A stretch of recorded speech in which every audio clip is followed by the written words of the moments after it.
อัปเดตออกมาแล้วคะแนนผลโหวตล่าสุดของขวัญใจลูกทุ่งเน็ตเวิร์ก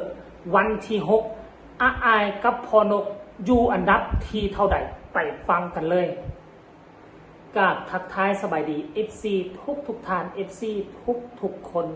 มาพบมาพอกับค่อยเจ๋เบาลาวคลิปนี้มีเรื่องราวข้อมูลข่าวสารเกี่ยวกับการแข่งขันก็ว่าได้ท่านผู้ชมเป็นการแข่งขันบรรดานักร้องลูกทุ่งนักร้องหมอลำทั้งลูกทุ่งทั้งหมอลำผสมประสานกันมีทั้งหญิงและก็ชายมีทั้งหมดคือ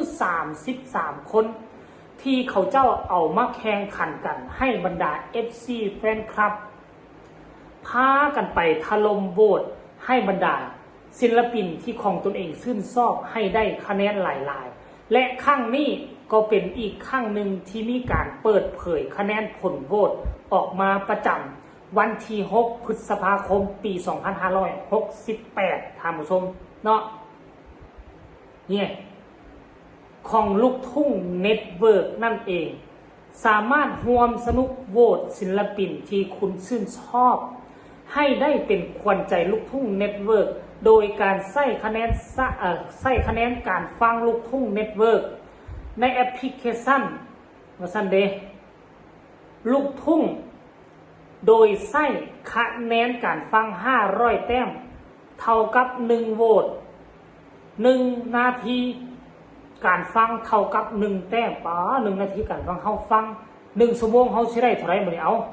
1ชั่วโมงเฮาได้60แต้มมื้อบ่ท่านผู้ชมกิจกรรมเริ่มต้นตั้งแต่วันที่1ขึ้นมาแล้วจะไปสิ้นสุดถึงวันที่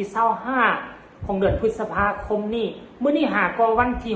6แต่ปรากฏเห็นว่าเนาะล่าสุดนี้ควรใจลูกทุ่งเน็ตเวิร์ก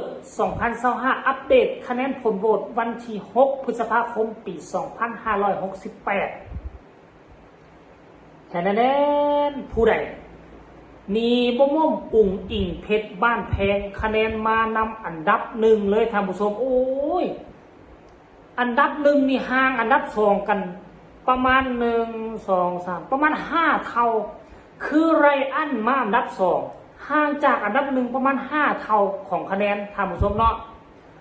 อันดับ3ก็คือนั้นอันดับ4ก็คือไผโอ้ยตั๊กแตนอันดับ4อันดับ5 4แก้ม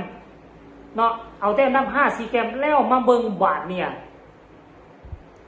โอ้แผ่วพราวก็ติดอันดับ41อันดับที่9สภาพว่าเป็น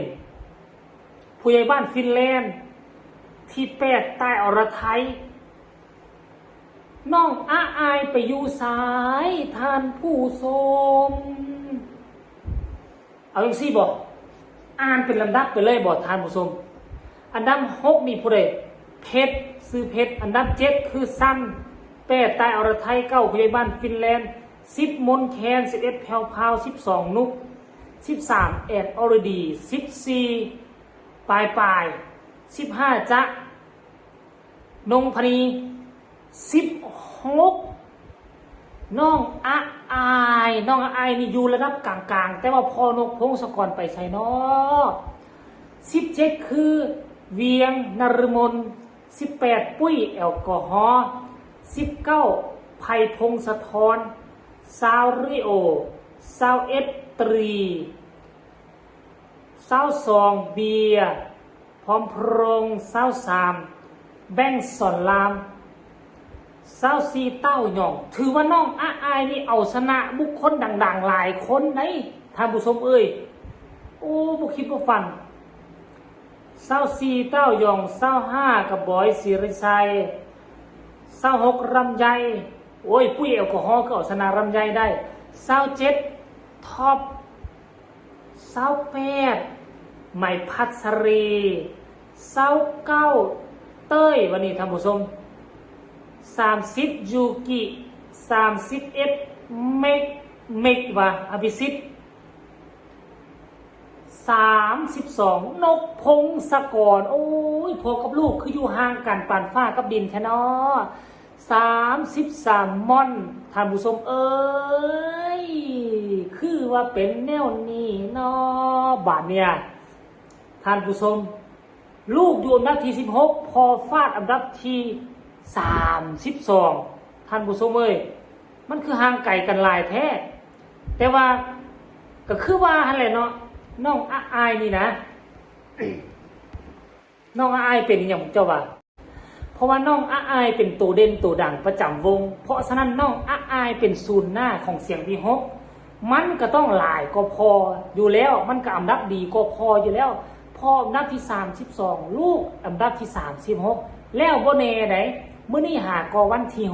6เพราะว่าเขาเจ้าเปิดให้โหวตเปิดให้ไปฟังไปโหวตไปเอาคะแนนไปฟังก่อนแล้วเอาคะแนนมาโหวตท่านผู้ชมเอ้ยเอาคะแนนมาโหวตเด้อบ่ได้คือสิบ่ได้เสียเงินเสียคำหยังดอกท่านผู้ชมไปฟังวิทยุไปฟังอหย่างนะแล้วเอาคะแนนมาโหวตเนาะก็คือว่ารายการนี้คันถามว่าสำคัญก็สำคัญอยู่ใดก็ทำสำคัญอยู่ใดบ่ต้องย่านยังมีเวลาหลายมื้อนี้วันที่6สิ้นสุดวันที่25ค่อยคิดว่า FC แฟนคลับของน้องอาอายคงจะบ่เห็นให้น้องอาอายกับพอนกพงศกรหน้าลาเป็นแท้แน่นอนถึงว่ามันจะบ่ได้ที่1ก็เข้าใจอยู่อาจจะบ่ได้ที่1ดอกองค์อิงกับไรอันคงจะสูสีกัน2คนนี่แหละซิ่งกันที่1หรือที่2นี่แหละแต่ว่าในฐานะที่ก้อนกำลังของน้องอาอายและน้องอาอายก็เป็นผู้หนึ่งที่ค่อนข้างว่าก็ถือว่ามีชื่อเสียงอยู่ในแวดวงการหมอลำท่านผู้ชมเพราะฉะนั้นแล้วโอกาสที่น้องอาอายจะตีตื้นจากอันดับที่16ขึ้นมาอยู่อันดับที่ดี